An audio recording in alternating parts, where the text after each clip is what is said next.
Some monsters don't hide in the shadows, they build their own. In the quiet deserts of New Mexico, inside an ordinary trailer, lay a secret so disturbing, the FBI called it the most horrifying crime scene they had ever seen. But here's the terrifying part. No one really knows how many victims there were. Some say dozens, others whisper, hundreds. What drove a man to create a chamber of pain, a place he chillingly named, the toy box? Was he born a killer, or did something far darker shape him? Tonight, we step inside the mind of David Parker Ray, a man who smiled in public, and recorded his nightmares in private. Elephant Butte, New Mexico. A quiet desert town, known more for its lake than its people. Population, just a few thousand. The kind of place where everyone knows everyone, and nothing truly shocking ever happens. Or so they thought. On the surface, David Parker Ray was just another face in town. A mechanic, a neighbor, the man fixing broken engines in his dusty yard. To strangers, he looked ordinary. Too ordinary. But behind that calm smile, he was constructing something no one could have imagined. A nightmare, hidden in plain sight. Locals would often see him driving his pickup truck, sometimes towing a large white trailer. No one asked questions. Why would they? In a desert town, a trailer was just a trailer. But this one was different. Inside, Ray had been building a secret for years. Soundproof walls, chains bolted into steel, tools redesigned not to fix cars, but to control human lives. The people of Elephant Butte never guessed that inside their quiet community, one of America's darkest secrets was waiting to be uncovered. And the man behind it all was hiding in plain sight, blending perfectly into the town's slow, dusty rhythm. From the outside, it looked ordinary. A white, 22-foot trailer, parked quietly near a dusty lot in Elephant Butte. Neighbors passed by every day, never giving it a second look. But for David Parker Ray, this was no trailer. This was his obsession, his masterpiece, and he called it the toy box. Inside, the walls were covered, not with family photos, but with blueprints of pain. Every inch was carefully designed. Soundproofing, so no one outside could hear a single scream. Locks and chains, so once inside, no one could ever leave. On workbenches lay tools, not for fixing cars, but for breaking spirits. Every piece of metal reshaped, every design twisted. To the world, he was just a mechanic. But in this hidden space, he was an engineer of nightmares. Perhaps the most chilling detail was the chair. A single chair, bolted to the floor. Every design in the toy box seemed to revolve around it. A throne, not for comfort, but for control. And then, the tapes. David recorded messages, cold, scripted introductions, that he would play to his captives. Imagine it, waking up in a strange room, hearing a calm voice explain exactly what was about to happen. It wasn't chaos. It was organized, rehearsed, and chillingly methodical. The toy box wasn't built in a single day. It evolved, over years. Each edition making it more complete, more controlled, more terrifying. To the outside world, David Parker Ray was invisible. But inside his secret trailer, he had created something far worse than a prison. It was a stage, a place where he controlled every second of the performance. And the victims became unwilling actors in his twisted play. Why did David Parker Ray do it? Why the recordings, the scripts, the chilling precision? To understand the toy box, we have to step inside his mind. And what we find there is far darker than the walls of that trailer. The tapes were not random. They were rehearsed, word for word. David wanted his victims to know, from the very first moment, that he was in complete control. He didn't just want obedience. He wanted submission of the mind.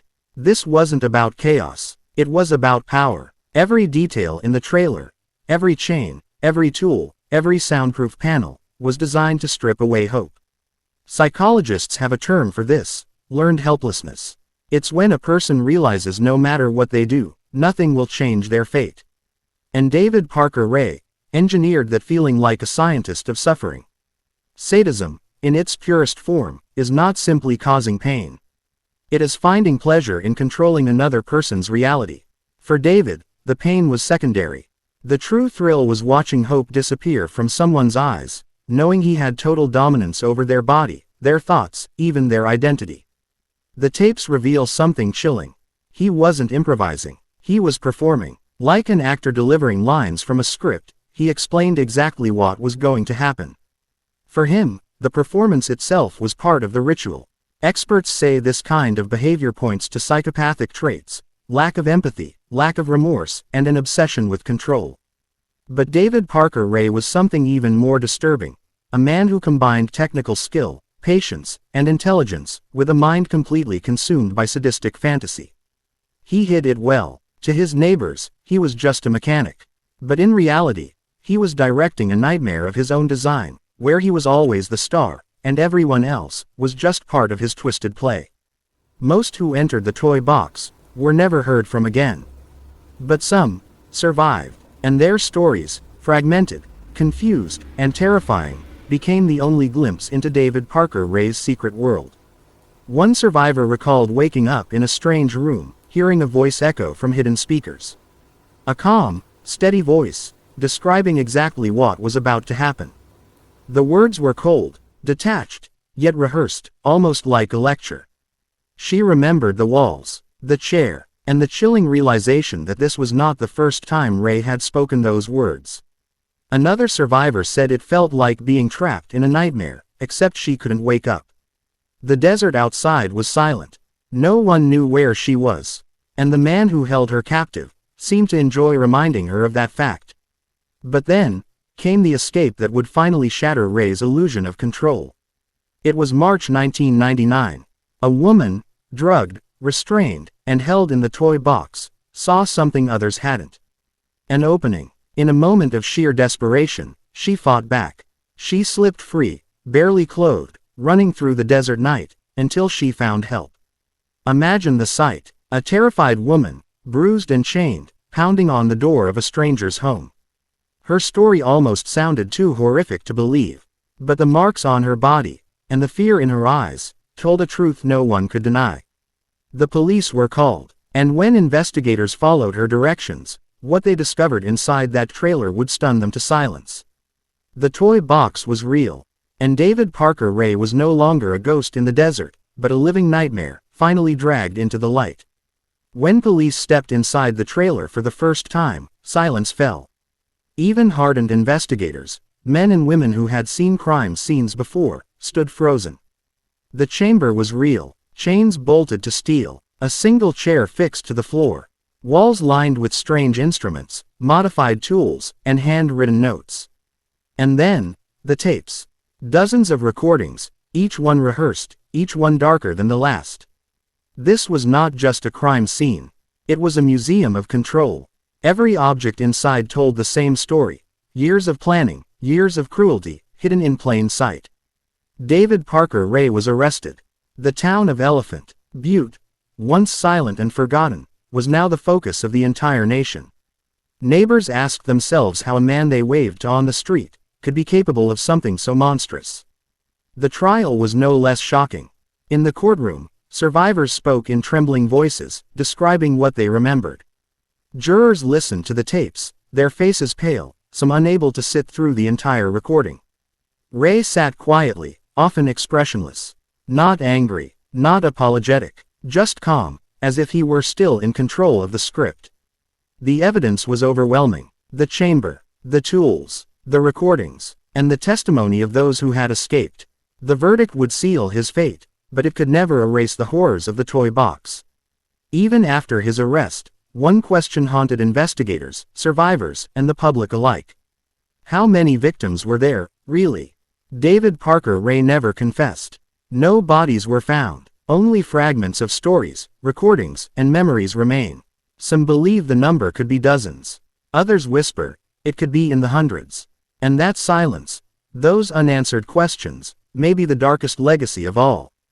Today, he is remembered not only for the horrors of the toy box, but for what his life revealed about human nature itself.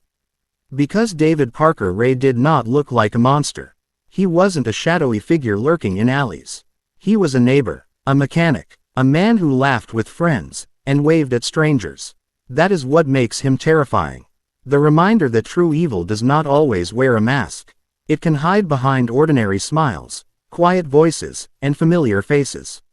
Psychologists call this the mask of normalcy, the ability of some individuals to blend into society, hiding their darkest urges in plain sight. David Parker Ray wore that mask flawlessly, and behind it, he constructed one of the most disturbing legacies of control, cruelty, and fear in modern history. Even today, his story forces us to ask uncomfortable questions. How well do we really know the people around us? And if someone like David Parker Ray could live undetected for decades, how many others are still out there? In the end, the story of David Parker Ray is more than just a tale of horror. It's a mirror, a reflection of the shadows that can exist within the human mind. Psychologists still debate, are monsters born with darkness inside them? Or are they made by pain, neglect, and twisted desires that grow over time? The truth may never be simple. But one thing is certain, evil often hides in plain sight. And perhaps the most terrifying question is not who David Parker Ray was, but how many more like him still walk among us. Now I leave the question with you. What do you think? Are monsters born, or made? Comment below with your thoughts. And if stories like this fascinate you, make sure to subscribe for more dark explorations into the human mind. Because sometimes, the scariest place to look is not in the shadows, but within ourselves.